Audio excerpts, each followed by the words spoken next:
कृष्ण यजुर्वेदीय तैत्रेय उपनिषद के भृगुवल्ली नामक तृतीय अध्याय के 10वें अनुवाक के व्याख्यान रूप भाष्य की चर्चा हम लोग कर रहे थे।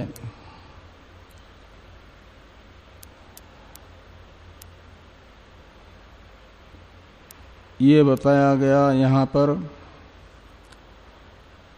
कि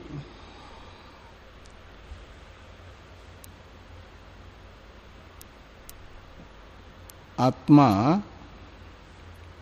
स्वरूपतः असंसारी है। संसार ये आत्मा उपलब्ध होने कारण उपलभ्यमान जो संसार है वो आत्मा का धर्म नहीं हो सकता।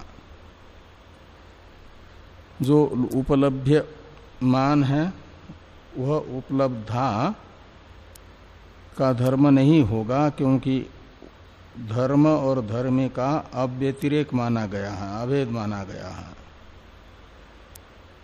तो उपलब्धा तो उपलभ्य नहीं है ना, इसलिए जो अनुपलभ्य है ऐसे उपलब्धा से उसके धर्म भी अनन्य होने के कारण अनुपलभ्य ही होंगे।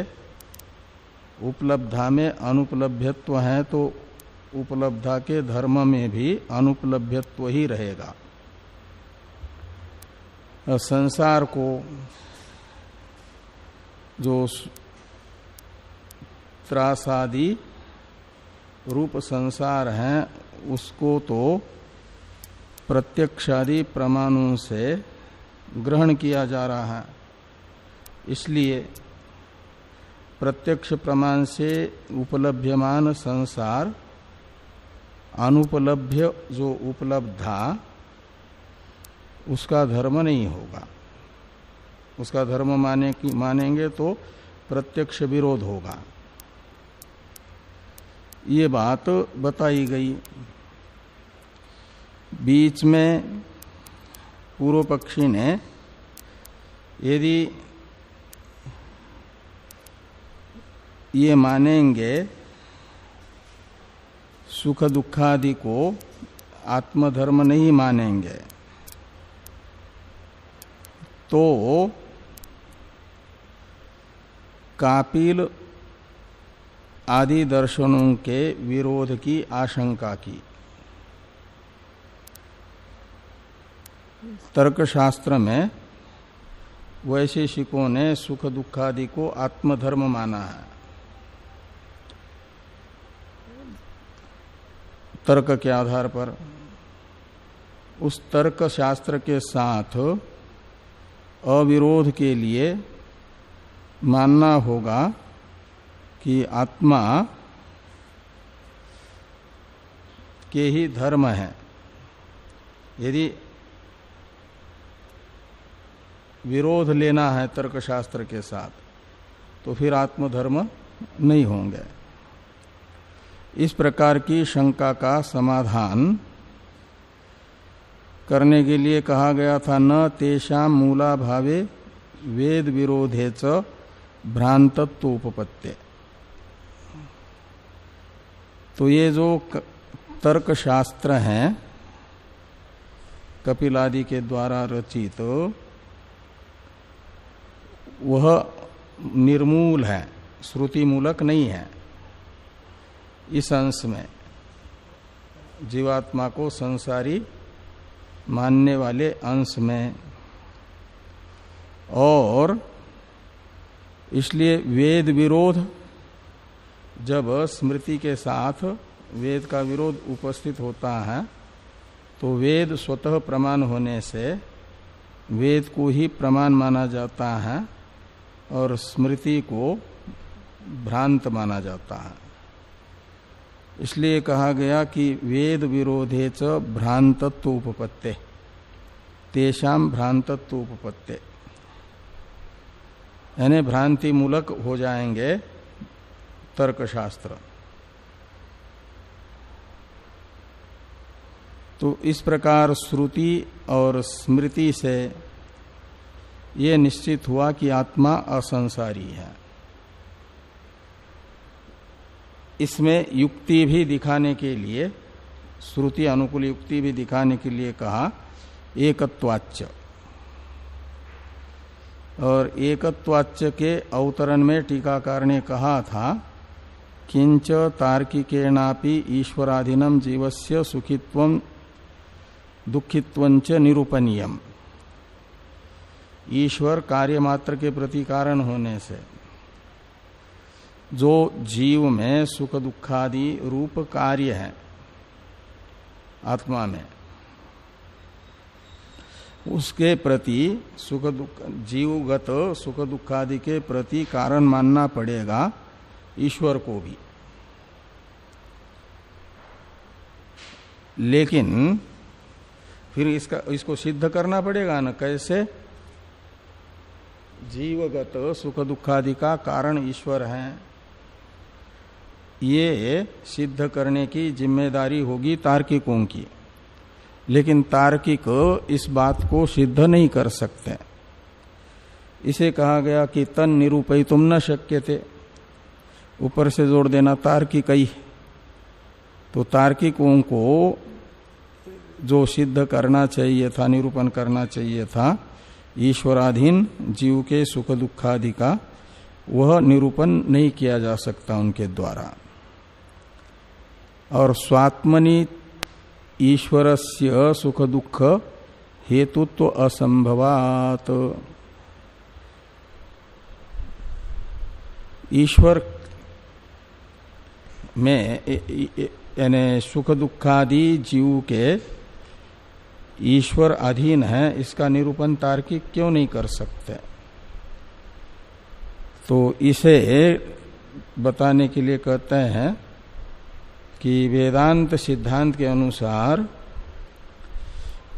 जीव और ईश्वर एक है।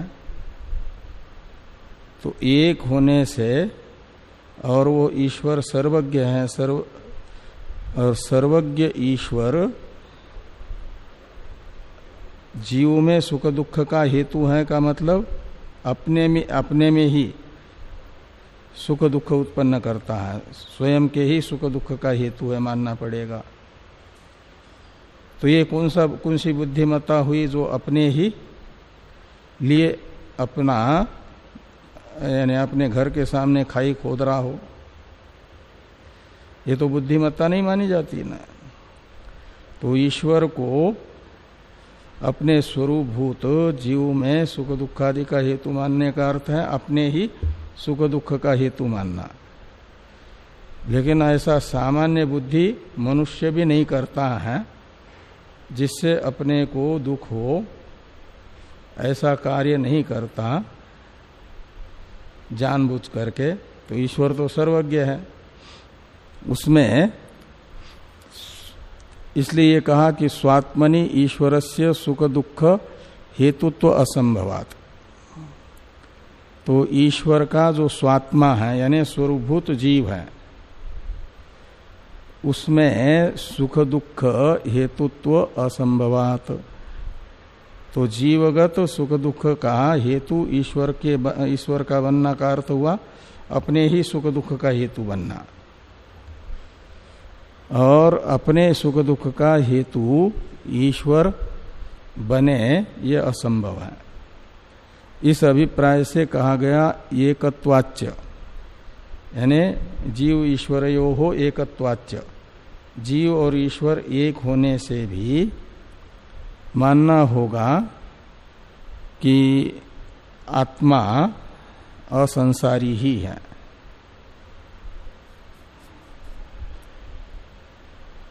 अब कथम एकत्वम इति उच्यते।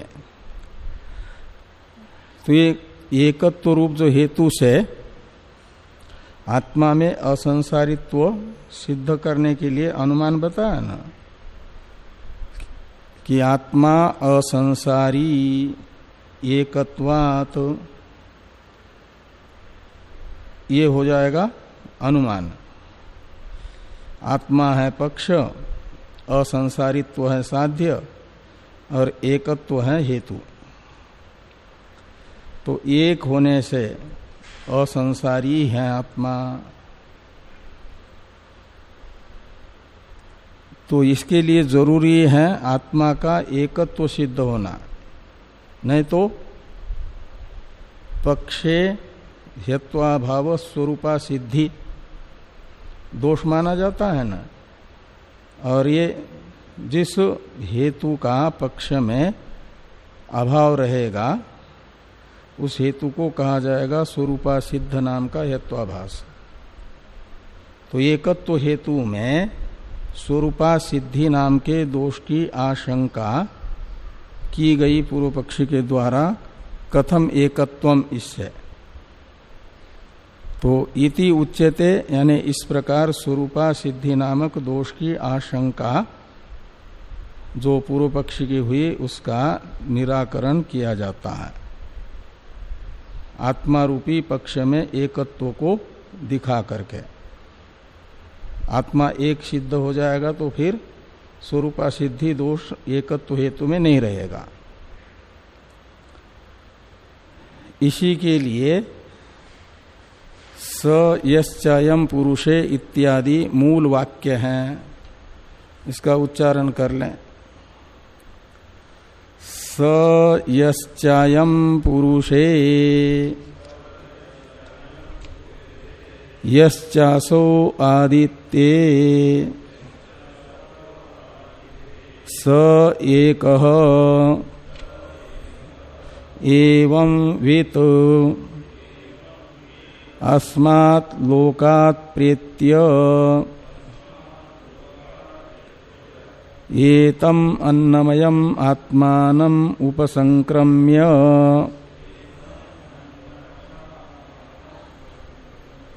एतम् प्राणमयम् आत्मानम् उपसंक्रम्य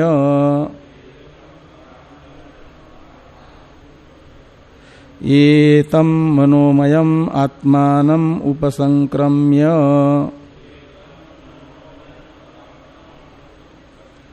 एतम् विज्ञानमयम् आत्मानम् उपसंक्रम्य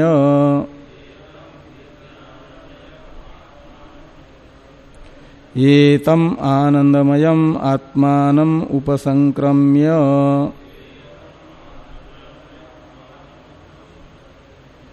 इमान् लोकान् कामान्नी कामरूपी अनुसंचरन् एतत् सामगायन् आस्ते।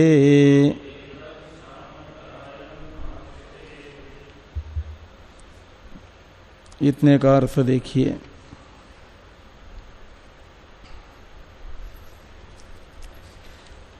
कि स यश्च अयम पुरुषे, तो पुरुष शब्द से यहां पर लेना है कार्यक्रम संज्ञा, शरीर को, देह को, मनुष्य शरीर को। तो ये जो वेष्टि देह में है, साधक जिज्ञासु अपने शरीर को पुरुष शब्द से ग्रहण करेगा। जो ब्रह्मात्म एकत्व जानना चाहता है उसकी उपाधिभूत जो शरीर, उस शरीर को पुरुषे शब्द से लेना। और इस तो पुरुषे यानी शरीरे कार्यक्रम संघाते यश्च अयम, जो प्रत्येक आत्मा है, साक्षी है। और यश्च असो आदित्ये, तो पुरुष शब्द से ली गई अध्यात्म उपाधि। तो अध्यात्म उपाधि में जो चेतन है, अध्यात्म उपाधि से उपहित। और यश्च असो आदित्ये, तो असो यानी परोक्ष के लिए आता है ना असो शब्द, वो आदित्यांतर्गत जो पुरुष है, आदित्य है अधिदैव उपाधि, और उस अधिदैव उपाधि आदित्यांतर्गत जो पुरुष है वह प्रत्यक्ष नहीं है। इसलिए वो बताया असौ शब्द से। और साक्षी तो साक्षात अप्रोक्ष है ना, इसलिए उसके लिए अप्रोक्ष का बोधक अयम शब्द का प्रयोग है। तो यश्चायम कहने से साक्षात अप्रोक्ष अंतर प्रत्यगात्मा जो अध्यात्म उपाधि में है, और यश्च असौ कहने से आदित्य रूप अधिदैव उपाधि में जो तत्पदार्थ हैं, अधिदैव का अंतर्यामी, यानी शोधित तदर्थ। यश्च असौ आदित्य शब्द से लेना शोधित तदर्थ को, और यश्चायम पुरुषे वाक्य से लेना शोधित त्वमर्थ को। ये दोनों कैसे हैं? तो कहते हैं स एक, जो अधिदैव उपाधि अंतर्गत चिदात्मा है और अध्यात्म उपाधि अंतर्गत चिदात्मा है, शोधित त्वमर्थ शोधित तदर्थ, वह उपाधि अधिदैव तथा अध्यात्म रूप अलग अलग होने से अलग अलग प्रतीत हो रहा है। लेकिन उपाधि से विविक्त जो है, विचार से उपाधि से विविक्त चिदात्मा, उसे स शब्द से लेना। और स एक, वह एक ही है, वो अनेक नहीं है। चिदात्मा उपाधि तो अनेक है, इसलिए उपाधि के कारण औपाधिक भेद यानी आरोपित भेद होने पर भी वस्तुतः अभेद ही है, दोनों एक है। तो ये जो स एक ये श्रुति है, यह आत्मा का एकत्व बता रही है। आत्मा को एक बता रही है ना, चिदात्मा ही आत्मा है, चित स्वरूप ही। चेतन का मतलब ही आत्मा है, और वो आध्यात्म उपाधि में चेतन और अधिदैव उपाधि में चेतन अलग अलग नहीं है, एक है। ये कहा गया स एक।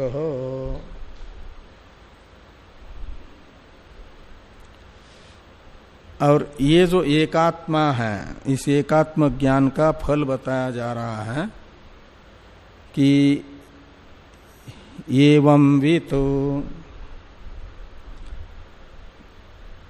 यानी स यह एवं वित। ऐसे नई पुस्तक में ऐसा छपा है क्या? स यह छपा है कि नहीं? नहीं छपा है तो कोई बात नहीं, नहीं तो अध्ययन कर लेना कि जो कोई भी एवं वित है, यानी आत्म एकत्व को जानता है, अध्यात्म उपाधि तथा अधिदैव उपाधि के कारण अलग अलग प्रतीत होने वाले तत्पदार्थ तथा त्वम पदार्थ का निरुपाधिक स्वरूप एक है, ऐसा जानने वाला, उसे कहा गया एवं वित, दोनों के एकत्व को जानने वाला। वो क्या करता है? तो एवं वित का अन्वय करना उसके साथ। साम गाय, एतत् साम गायन आस्ते, ये जो अंतिम वाक्य है ना, एतत् साम गायन अस्ते, तो स एवं वित एतत् साम गायन अस्ते। तो ब्रह्मात्म एकत्व को जानने वाला यह वक्षमान सामगान करता हुआ स्थित रहता है, जब तक प्रारब्ध है तब तक सामगान करता है वो। तो एतत् सामगायन अस्ते, तो वक्षमान साम का गायन करता हुआ रहता है।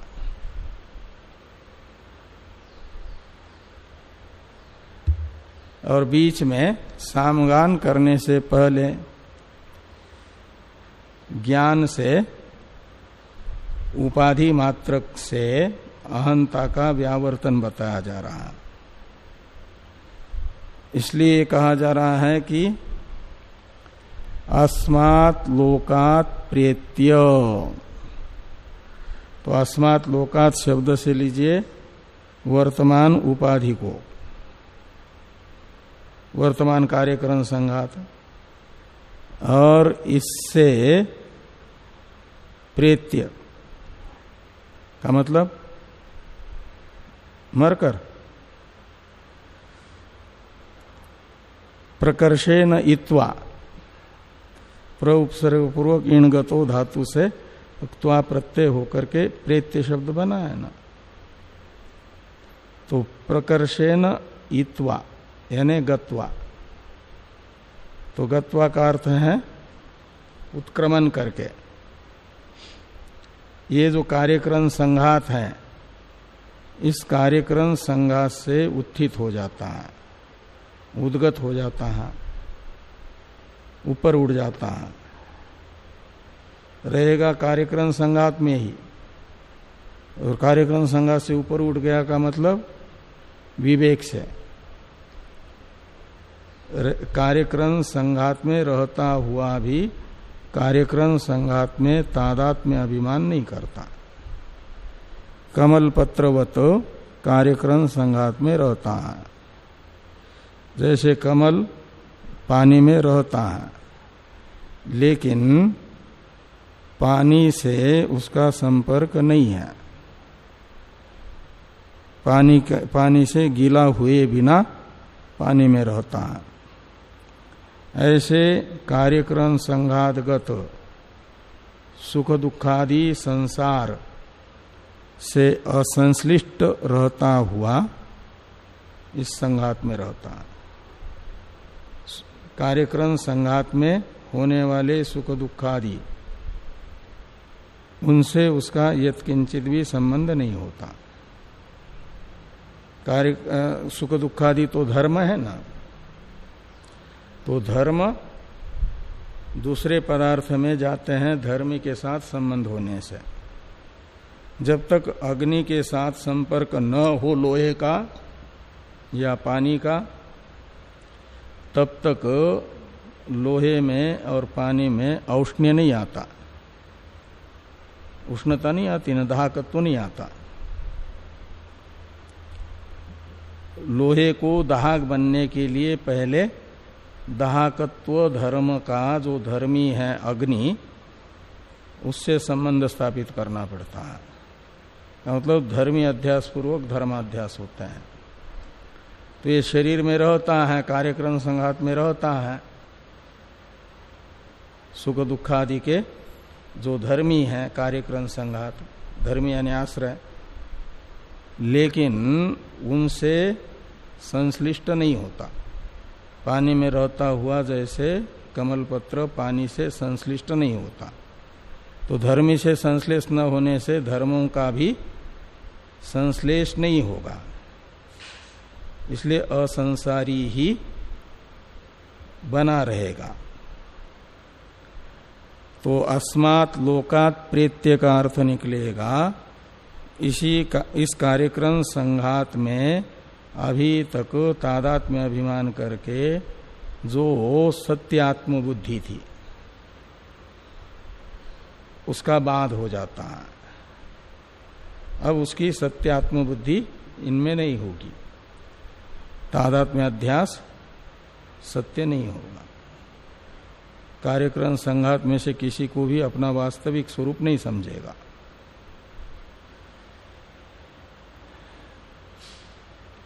ये कैसे? तो ये समूह रूप से अस्मात्, ये तस्मात् लोकात् शब्द से कहा गया।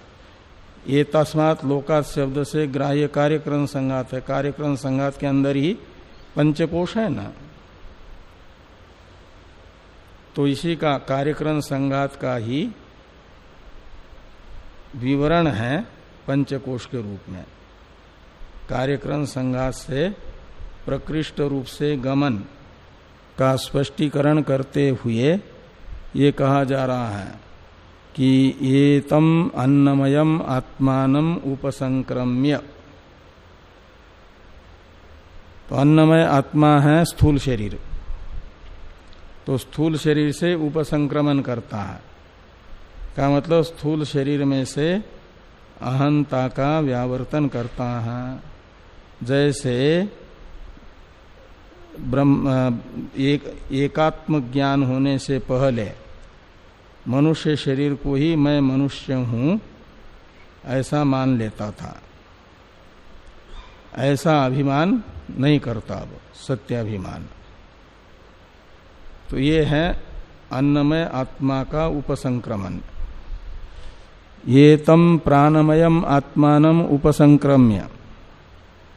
तो अन्नमय से अभ्यंतर है प्राणमय, उस प्राणमय का भी उपसंक्रमण। 3 शरीर है ना, 3 शरीरों में से पहला जो स्थूल शरीर है उसमें एक कोश, स्थूल शरीर को अन्नमय कोश कहा गया। और अविद्या के साथ थोड़ी बुद्धि वृत्तियों को भी सूक्ष्म शरीर अंतःपाती मिला करके आनंदमय कोश कहा गया। और ये जो आपका ये है सूक्ष्म शरीर, तद अंतःपाती है 3 कोश, प्राणमय कोश, मनोमय कोश और विज्ञानमय कोश। तो उसमें से ये कहा कि प्राणमयम आत्मानम उपसंक्रम्य। इन 3 कोशों का उपसंक्रमण है सूक्ष्म शरीर से अहंता का व्यावर्तन। तो प्राणमय कोश से अहंता का व्यावर्तन रूप प्राणमय कोश का उपसंक्रमण हुआ। ये तम मनोमयम आत्मानम उपसंक्रम्य, इससे बताया गया सूक्ष्म शरीर अंतःपाती मनोमय कोश से अहंता का व्यावर्तन। और ये तम विज्ञानमयम आत्मानम उपसंक्रम्य, इससे सूक्ष्म शरीर अंतःपाती तीसरा कोश जो विज्ञानमय है उससे अहंता का व्यावर्तन रूप उपसंक्रमण। और ये तम आनंदमयम आत्मानम उपसंक्रम्य, सूक्ष्म शरीर अंतःपाती अंतःकरण की प्रियादि वृत्तियों के साथ अविद्या को मिला करके आनंदमय कोश होता है। और उस आनंदमय कोश का भी उपसंक्रमण यानी उस कारण शरीर से भी एक प्रकार से अहंता का व्यावर्तन, ये हो गए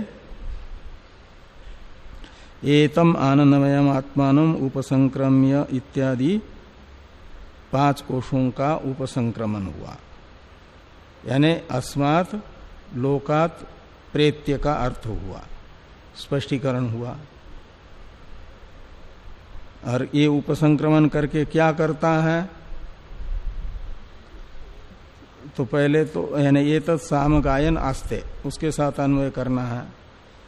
बीच में एक वाक्य है एवं वित्त के ही विशेषण इमान लोकान,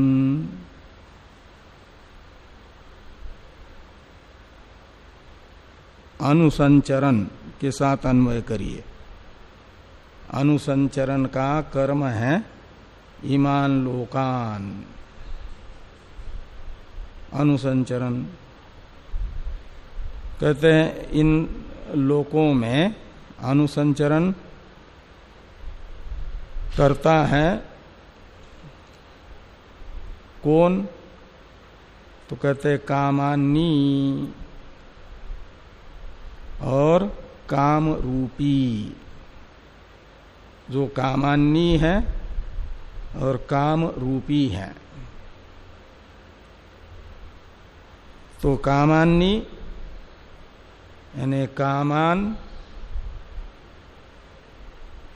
जो काम है वही अन्न है जिसका, काम यानी विषय,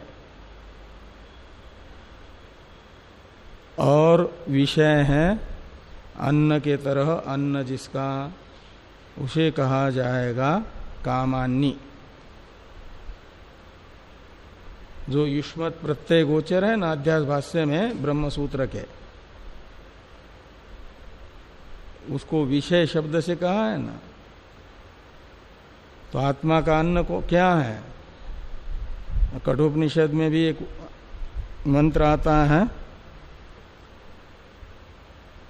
यस्य ब्रह्मच क्षेत्रंच उभे भवत ओदन मृत्युर्यस्योपसेचनम। तो यस्य शब्द से ग्रहण करना है आत्मा को। जिस आत्मा का ज्ञान यमराज जी से नचिकेता ने प्राप्त किया, उस आत्मा को यस्य शब्द से ग्रहण करना है। और उसका ओदन, ओदन यानी भात, भात को अन्न कहते हैं।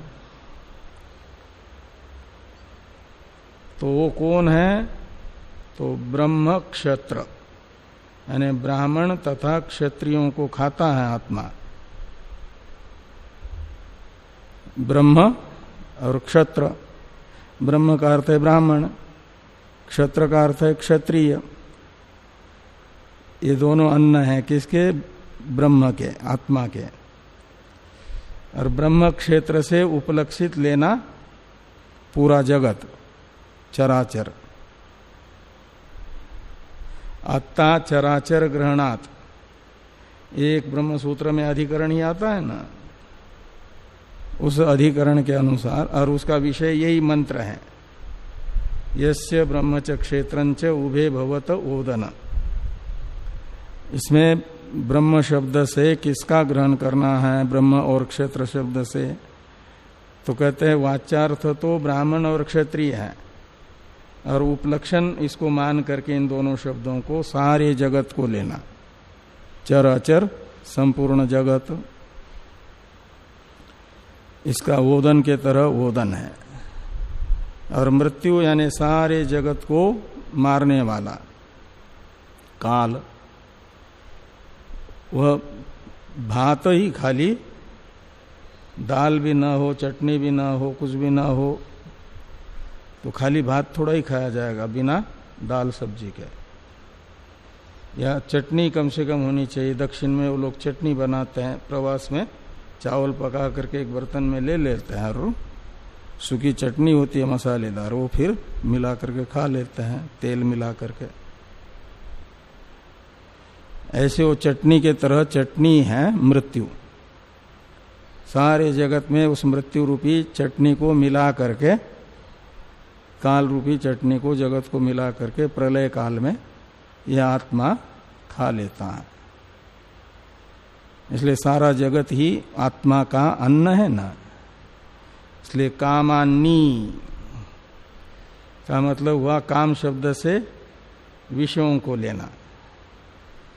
तो विषय क्या है, अनात्मा मात्र विषय है, और उस अनात्मा मात्र रूप विषय को खा लेता है, खाना जिसका स्वभाव है,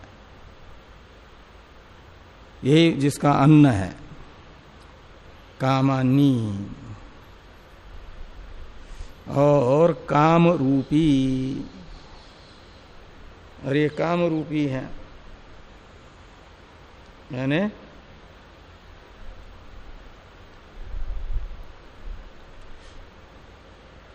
काम इसका विवर्त रूप है, ये भी कह सकते हैं। और इच्छा जो प्रलय काल में सारे जगत को भक्षण करने का संकल्प हो जाता है ना, इसलिए उसे कहा जाएगा काम रूपी। उस समय उस कामना वाला हो जाता है। स्थित उत्पत्ति काल में सो अकामयत बहुशाम प्रजा, ये इस कामना वाला हो जाता है। जगत सर्जन विषय कामना वाला, स्थिति काल में जगत पालन विषयक कामना वाला हो जाता है, और प्रलय काल में जगत के संहार विषयक कामना वाला हो जाता है। तो काम रूपी वो ईमान लोकान अनुसंचरन, तो इन अपने आद्य जो जगत रूपी लोक है इसमें अनुसंचरन, तो अनुसंचरन करता हुआ ये साम गायन करता रहता है। और वो साम गान आगे बताया है हा हु इत्यादि से। इसकी चर्चा हम लोग करने से पहले साम की भाष्य को देखेंगे कल, और फिर सामगान करना तो आप लोगों में से किसी को आता होगा तो कर लेंगे, नहीं तो अर्थ देखेंगे साम का। किसको आता है? सामगान करने